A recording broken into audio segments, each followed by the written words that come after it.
Oi, eu sou Carolina Moraes e esse é o Boletim Folha. Hoje é sexta-feira, dia 21 de junho de 2024.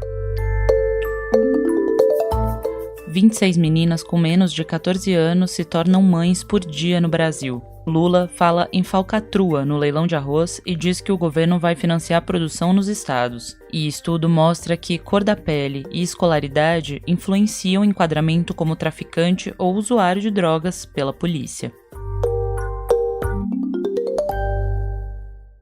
A cada dia, pelo menos 26 meninas com idade entre 10 e 14 anos se tornam mães no Brasil. 75% delas são negras e 60% moram nas regiões Norte e Nordeste. Os dados foram publicados na revista Ciência e Saúde Coletiva. Segundo a pesquisa, entre 2011 e 2021, o país registrou quase 108 mil nascimentos em que mães eram meninas que engravidaram com menos de 14 anos. Um quinto delas se declarava casada ou em união estável, e 5% já tinham passado por outra gestação. A maioria não teve o número adequado de consultas de pré-natal.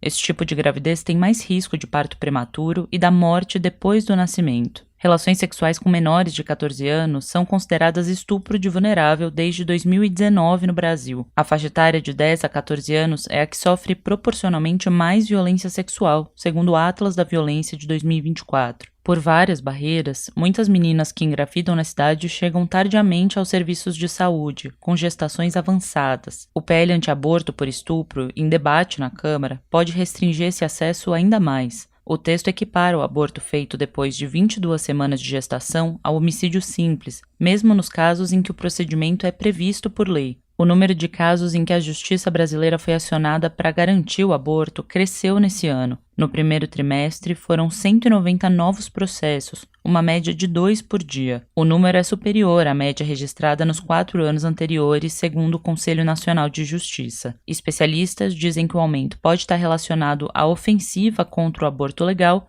mas também ao aumento populacional.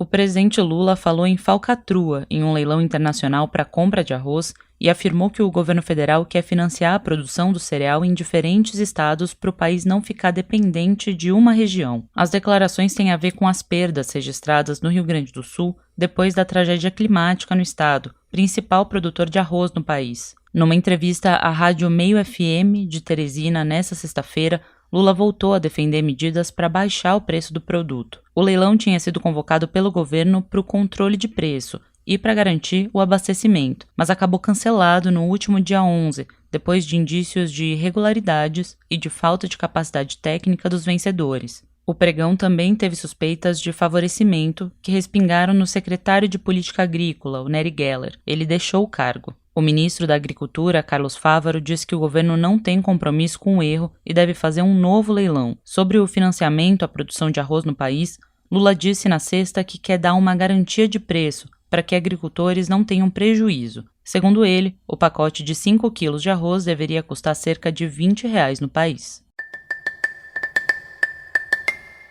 A possibilidade de a polícia enquadrar um suspeito como traficante em vez de usuário de drogas é de 1,5% maior entre pessoas pretas e pardas na comparação com brancos. A conclusão é de um levantamento do Núcleo de Estudos Raciais do INSPER, com base na análise de 3.500.000 boletins de ocorrência de São Paulo feitos entre 2010 e 2020. Nesse período, segundo o estudo, a Polícia Paulista enquadrou 31 mil pessoas pretas e pardas como traficantes, em situações similares àquelas em que brancos foram tratados como usuários. Quando um suspeito é enquadrado por tráfico, ele é autuado em flagrante e fica preso pelo menos até a audiência de custódia. Em casos tratados como porte para consumo próprio, o suspeito fica sujeito a penas alternativas. A pesquisa mostra que o componente racial é mais presente nos casos de detenção com pequenas quantidades de drogas consideradas leves, principalmente a maconha. A diferença também é maior nos casos de substâncias sintéticas e lisérgicas. Com grandes quantidades e drogas como crack e cocaína, o enquadramento tende a ser similar.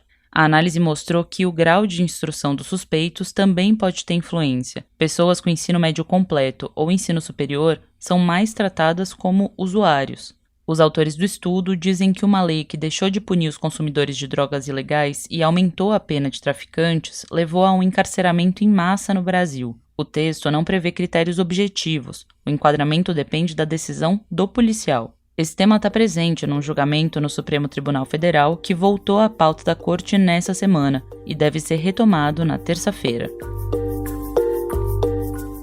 Esse foi o Boletim Folha, que é publicado de segunda a sexta. A produção é do Gustavo Simon e a edição de som é do Lucas Monteiro. Essas e outras notícias você encontra em folha.com. Até mais e bom final de semana.